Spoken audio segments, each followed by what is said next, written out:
the race that I'll remember, never forget. It's Lucerne, it's Switzerland, it's 1984, it's July, and the man crossing the line is Leroy Burrell in the world's fastest time, a 9.85, the fastest man in the world, the cartwheel, the celebration, the unbelievable sensation of knowing that nobody on the planet has ever gone quicker than you. Leroy Burrell, welcome to Sport at 10. Man, I don't think I need to say any more.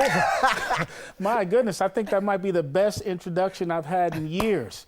So thank you. I tried because you're a real legend to me. But how did that feel? Oh, it was an unbelievable feeling. Anytime you cross a line and you accomplish one of your life's goals, it's just an unbelievable feeling. And oddly enough, the day of that event, I was there with a few of my training partners, and I said, I think I'm going to get this today. I think I'm going to break the world record today.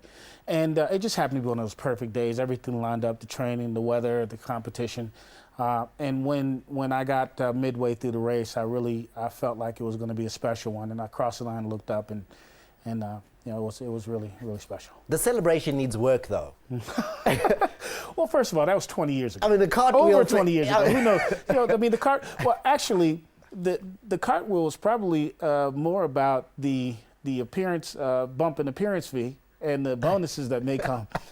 So you're excited about the money coming in? Well, it was a good day. It was. It was a good day. Now, Leroy, let's take people back to the beginning of your life. Mm-hmm. You're born, obviously. It's only at the age of 14 that you take up athletics, even though you wanted to do other sports. Yes. Why couldn't you? Well, I'm blind in my right eye. Blind.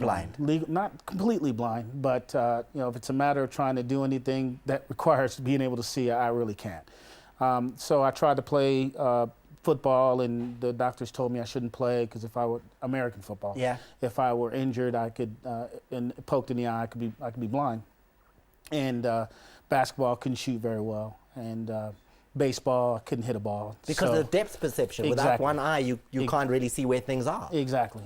And so I went and tried out for the track team and athletics team and made it and broke all kinds of records and won state championship single-handedly, and I was offered a scholarship to the University of Houston, where I'm currently the head track and field coach. And the rest is history, as they say. Now, you were a runner at a time when the competition was unbelievable. Yes. Carl Lewis. Yes. Linford Christie. Yes. Towards the end of the Canadian Ben Johnson, that guy. That guy, the drug guy. But you were in such fierce competition. Yes. To succeed then must have been next to impossible. Well, I wouldn't say next to impossible, but I would say that I enjoyed some advantages that many who were developing during that time frame had, because I trained in Houston with Carl Lewis, 9-time Olympic gold medalist, and Mike Marsh, Olympic medalist in his own right, and many other great sprinters at that time. And it made it really easy for me, at least, considering the fact that the men who I trained with were world class. And so I could always measure myself against the world on our little track there in Houston, Texas. And at that time, I mean, you break the world record in 1990. Carl Lewis breaks it like a year later. You come back to break it a short time after that. It's very different to today, where it's just Usain Bolt. Well, I think Usain really put it out there. But let's not forget about Tyson Gay. Tyson Gay's kind of nipping at it a bit, and Justin Gatlin's nipping at it a bit, along with several other guys. There's a stable of sprinters in Jamaica. But I think that the world records, it may stabilize may stay where it is for a few more years, but I think there'll be some young cat who'll come along and knock it down. 9.69? That's quick. Well, it's quick. It's quick, but they said the same thing about 10 flat. And they said the same thing about 9.9, and they said the same thing about 9.8 and then 9.7. And so, I think you have to go into the sport thinking that I can be the best, and then you try to go about making that happen. Is Usain Bolt the greatest of all time? I think, given the fact that Usain has dominated sprinting for the past 10 years or so. You'd have to give that to him. But I think we like to have these arguments in all sports. So I mean, who's the greatest football player of all time? Who's the greatest cricketer of all time? I think the errors, the time you play really dictate. You need to make comparisons among eras because things have changed. The shoes have changed. The tracks have changed. There have been some improvements in the technology that athletes have at their disposal with high-speed video, and then of course I think there's a knowledge base there that didn't exist early on. But if I were to say the greatest pure track and field athlete of all time, I'd actually have to say Jesse Owens.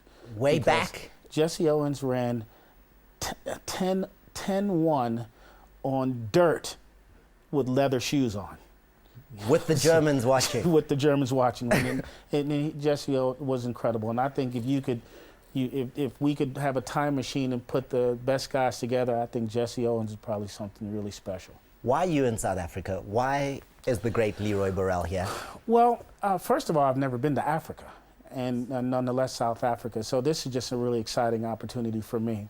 Well, I was approached by Munya Moreira with worldwide scholarships to come in, and actually he'd been asking me to come for many years, but it just did not coincide, I should say, with my calendar. And this year it actually worked out that I could visit, and so I'm going to have an opportunity to kind of survey the youth scene in South African athletics, and then put on a little clinic to see if we can assist in the development of some athletes here. You're going to coach our local sprinters? I'm going to give some tips and pointers, probably akin to like a skills and drills camp. Only the professionals? No. Mostly younger children. So if I have a kid who likes to run, wants to be a sprinter, wants to be a Leroy Burrell, potentially a Usain Bolt, he can meet you? Yes. We're gonna put on a camp this Sunday and Monday in Pretoria at Pridgen Stadium, I believe. Pilditch Stadium, and everyone's invited to come. You can find the information on the Worldwide Sports website, www.worldwidesports.com, if I'm correct. And we will take all comers, older kids the first day, younger kids the second day.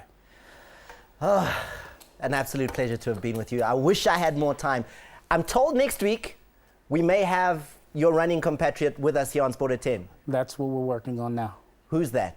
Carl Lewis. Carl Lewis. The Carl Lewis. Oh, well, then I'm just going to retire. You, Leroy Burrell and Carl Lewis, one week after the other. It'll be too unbelievable. We're working on it for you. Leroy, thank you very much, and thank you for the 985. Well, thank you. Thank you for the opportunity. I'm telling you, you bring back memories here. I don't have some of these pictures, so I need you to get these for me. We will hook you up.